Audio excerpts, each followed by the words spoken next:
Shabbat Shalom. A week ago, on Shabbat morning, on Shmini Atzeret, on a festive day, on a solemn day, I offered some words extemporaneously off the cuff, and I think none of us at that moment knew exactly what it was that we were facing. We had heard words that there were rockets, that there were some deaths, that there was a raid. We had no idea that what we were experiencing, what our brothers in Israel were enduring, was an invasion. Over 1,200 dead, thousands injured, and I hesitate to describe in this room the horrors of rape, of torture. And since that time, I have had a lot of time to think about what I might say next. And it's helpful that people have questions. And so one of the questions that people have asked is, how could something like this happen? How can human beings do some of the horrific things that you've heard described done? I want to offer some thoughts this morning on the story of the Garden of Eden. And so we know that a major turning point in the Bible, chapter 1 is about the creation of order. Everything in its time, everything in its place, everything where it's supposed to be. And then chapter 2, God creates the first human and realizes, wait a minute, he needs an Ezer Kenegdo. He needs something more. My creation was not perfect. It is no longer Kitov.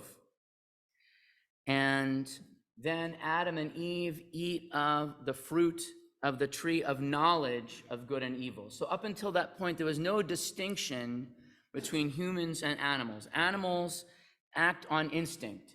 What they do may be helpful, may be hurtful, but there is not a moral sense, there is not a moral valence.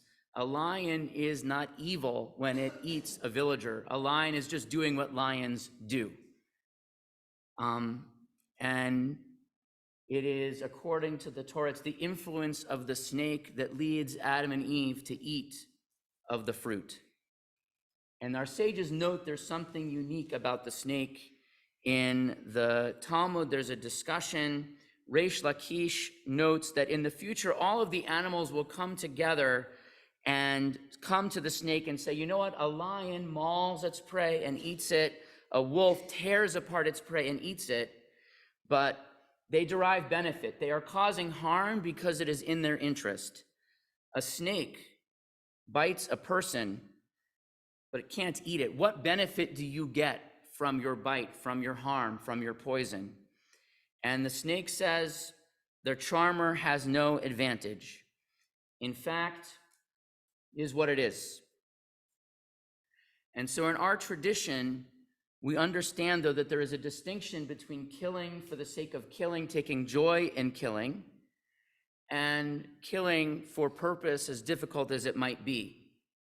Judaism opposes hunting as a sport because we feel that causing pain to any living being is not within our values, but we allow the eating of animals because we understand that sometimes we are forced to do something because circumstances demand it. But we ask the question, so we have this knowledge of good and evil. We have knowledge that our acts, it's not just what we do, it is the intent that matters. How could God let this happen? We go back to the garden. God could have made the tree just a little bit taller. God could have put it at an inconvenient distance. How different would the story have been if the fruit of the tree of knowledge had been a coconut?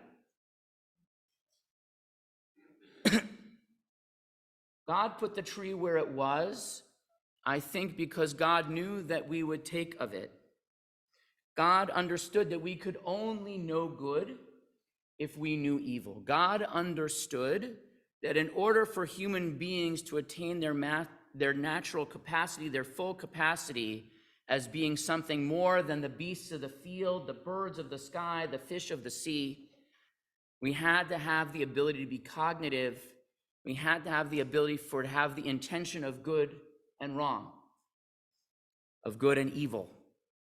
And that is what we witnessed this week, that it is God's plan that human beings are capable of tremendous good and horrific evil. And in fact, if you look at human history, that is the story of humanity from beginning to end. We don't have to look back very far. We can look back 80 years to the Holocaust. We can look to pogroms, crusades, the Romans, the Babylonians, the Assyrians. Every era in our history, we understand what it is for there to be cruelty, for there to be pillaging, for there to be rape, for there to be death. And that's just our history. Forget about the rest of the world. In a way, the idea that humans have an obligation to be good and kind, and the idea that that obligation extends to people other than the ones we know, is actually innovation of our tradition, and one that has, for the most part, not stuck in the world. And in fact, we see that, you don't have to go much farther in the Bible. Chapter 4 of Genesis, we're about 3% of our way through the Bible, and we get the first murder. We have gone from Eve committing grand theft apple right up to the worst. Fundamentally, though, the story of Adam and Eve and this garden and this fruit is a story of naivete. Adam and Eve, before they eat the fruit, they don't really understand the nature of the world. They don't really understand the nature of who they are, of what is going on. And there's a naivete. They live in a world where animals don't eat each other, where everything is a vegetarian.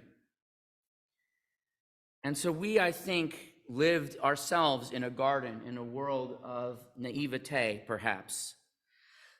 We knew on some level what the intent of Hamas was. And so if you ever choose as an exercise, you can read the constitutions of different nations. So if you read Article 7 of our Constitution, it talks about you need at least 9 states to ratify it for it to be valid. Really riveting stuff. If you read Article 7 of the Charter of Hamas, it says that the day of judgment will not come until Muslims fight the Jews. The Jew will hide behind trees and stones. The stones and trees will say, "O Muslim, O Abdullah, there is a Jew behind me. Come and kill him." It's written in black and white. This is not a surprise. But there are people who even now remain in denial, or frankly, just plain old agree. So we've seen the counter demonstrations in cities around the world.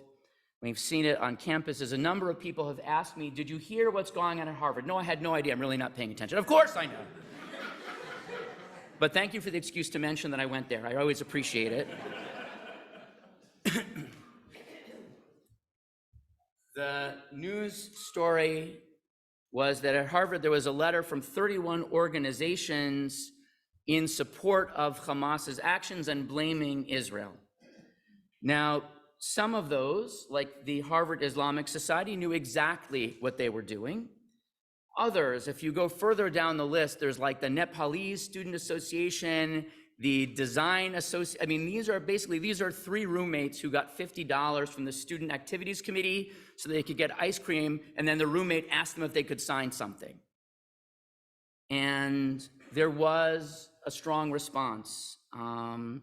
4,000 signatures as of the last time I looked, alumni, faculty, current students saying this is unacceptable.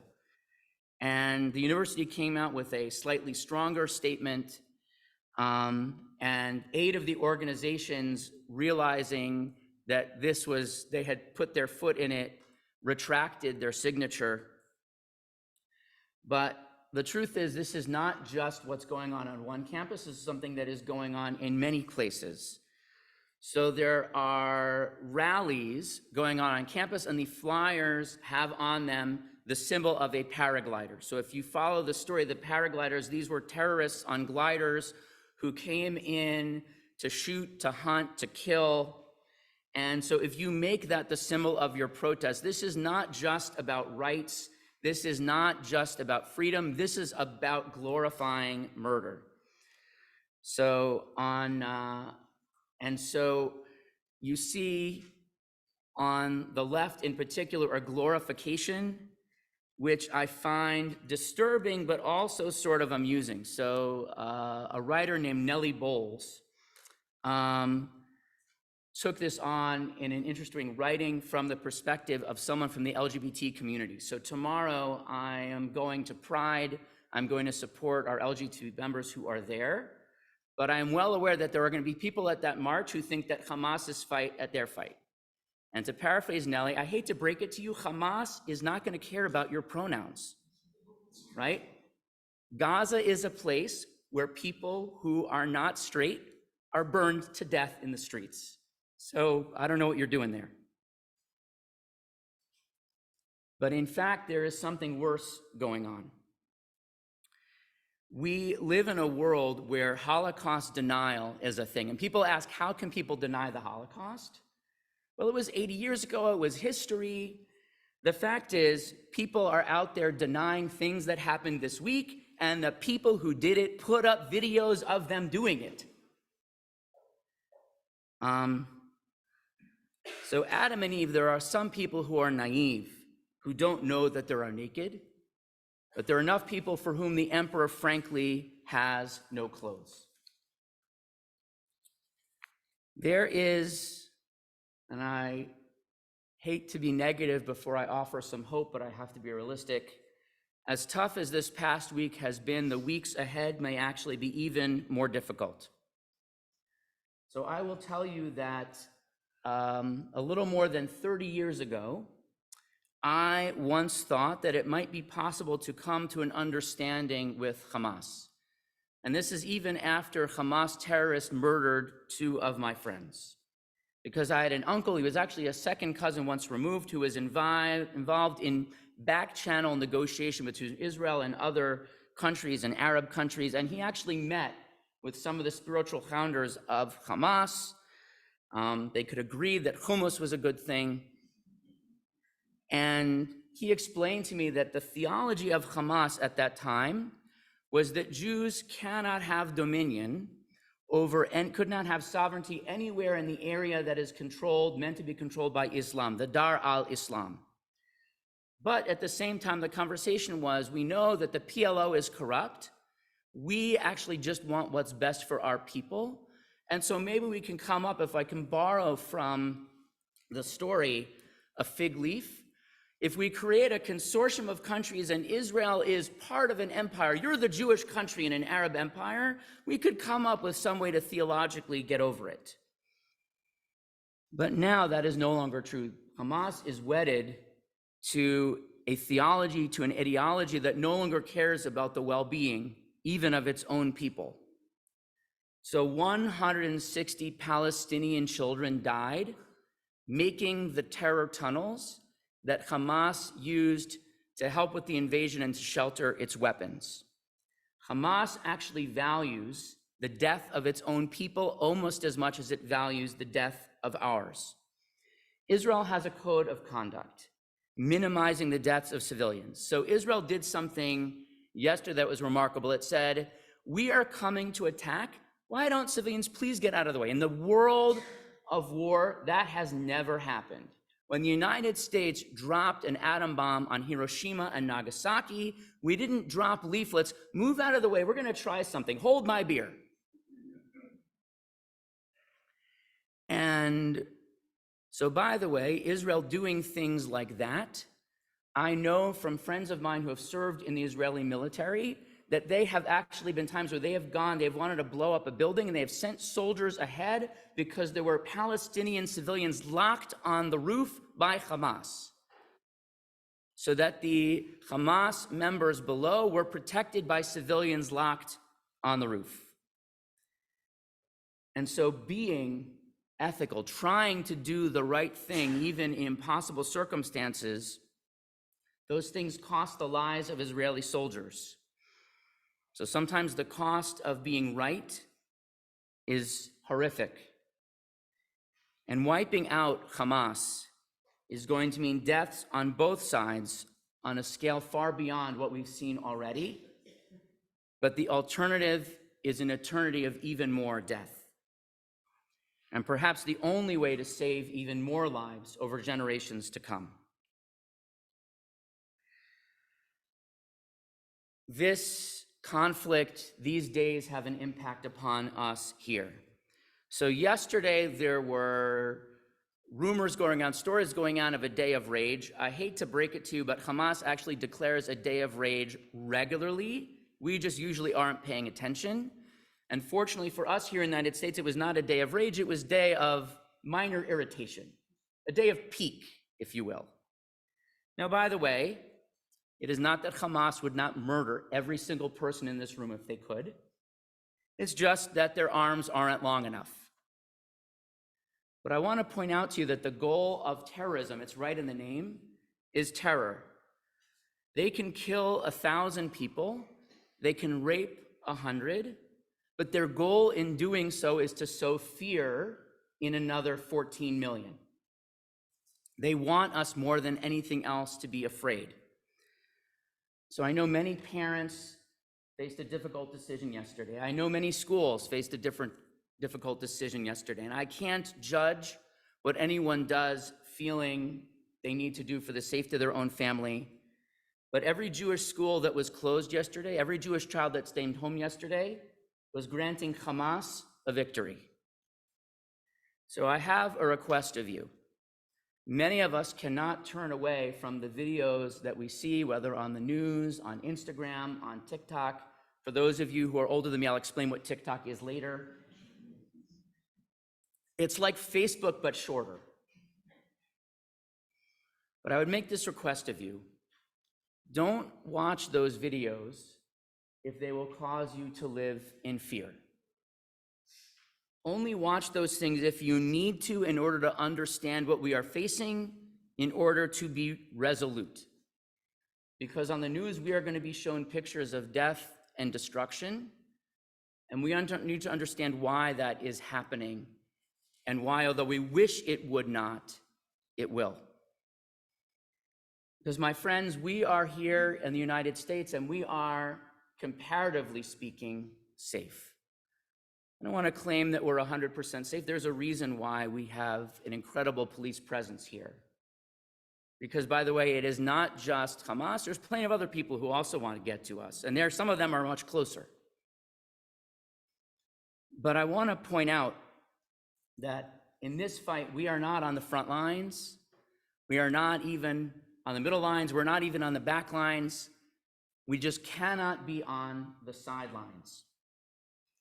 I want to point out to you that we as human beings were created with the ability to do evil, but also to do good.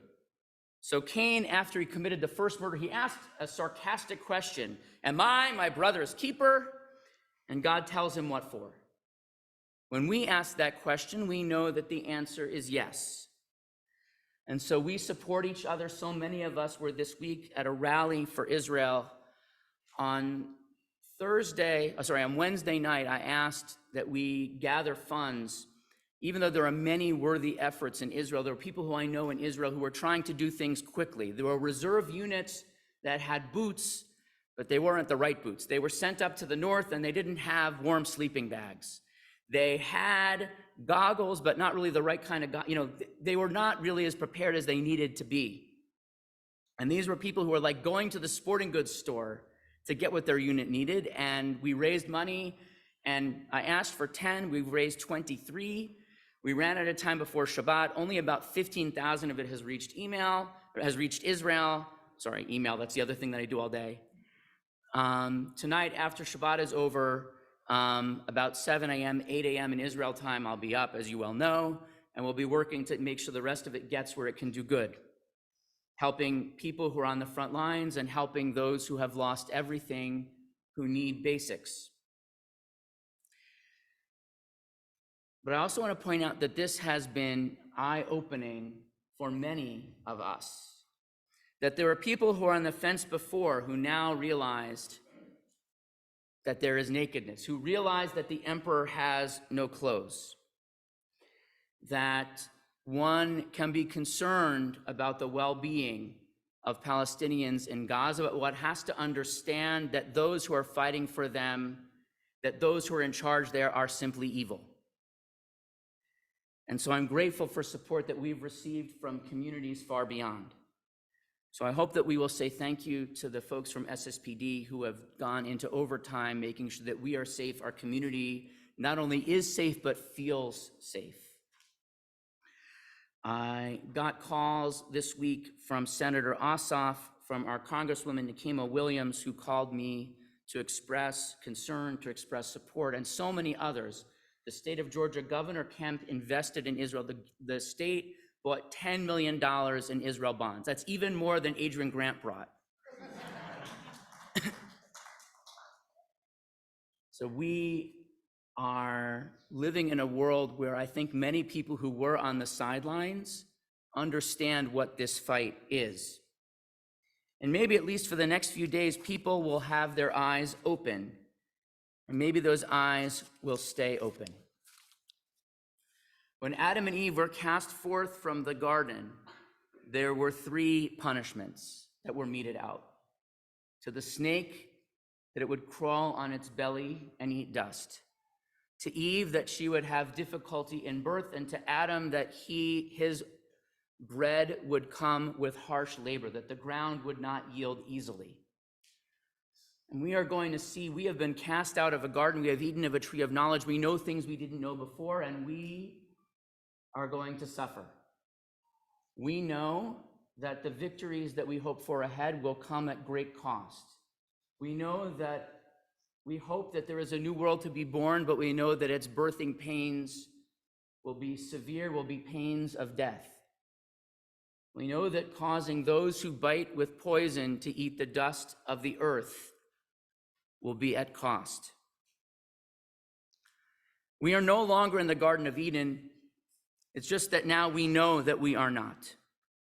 We know that in the coming week, there will be many who will not have the opportunity to eat from the tree of life. The fruit has been plucked from the tree of knowledge. We understand the difference between good and evil. We understand that we are our brother's keeper. At the very least, we can now say, we did not know. I'll ask that we rise. May the one who blessed our ancestors, Abraham, Isaac, and Jacob, our mothers, Sarah, Becca, Rachel, and Leah, bless the residents of the state of Israel who live under threat of attacks and death. May the Holy One strengthen their hearts and endurance during this time of crisis until the fury passes. With your immense power, send support and healing to the bodies and souls of our brothers and sisters in the Western Negev, for it is as fierce as death, and for the land is filled with lawlessness because of them. They grasp the bow and javelin. They are cruel, they show no mercy. The joy of their festival has been turned to sorrow for them. For that day is a day of wrath, of trouble and distress, a day of calamity and desolation, a day of darkness and gloom, a day of densest clouds. May it be your will speedily and soon to reveal the fate of those who are missing. May all the captives of Israel return home speedily to their dear ones, whole in body and soul. Bring comfort to the brokenhearted whose loved ones were murdered as sheep to be slaughtered in the hands of evildoers. May it be the will before God who dwells in heaven to plant good counsel in the hearts of the leaders of Israel and of our own country, that they may know how to conduct the nation's war with understanding, awareness, and wisdom, and to bring upon our enemies the words of Scripture. For the day of disaster is upon them, the hour of their doom.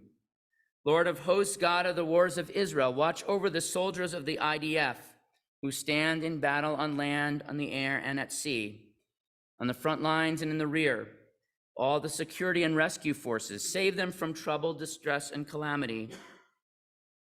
Bestow blessing and success upon their efforts. Help them subdue our enemies and grant them salvation and the crown of victory. May they depart in peace and return home alive and safe. Our Father in heaven, grant peace to the land, eternal joy to all its inhabitants. Fulfill for us soon in the days of the verse of Scripture, every family shall sit under its own vine and fig tree, with no one to disturb them. For it is the Lord of hosts who speaks. May it be your will, and let us say, Amen. Oseh shalom bimromav, huyaseh shalom aleinu, ve'al kol Yisrael. Ve'imru, imru, amen. Yaseh shalom, Yaseh shalom. Shalom aleinu ve'al kol Yisrael. Yaseh shalom, Yaseh shalom. Shalom aleinu ve'al kol Yisrael. Yaseh shalom, Yaseh shalom. Shalom aleinu ve'al kol Yisrael. Yaseh shalom, Yaseh shalom. Shalom aleinu ve'al kol Yisrael.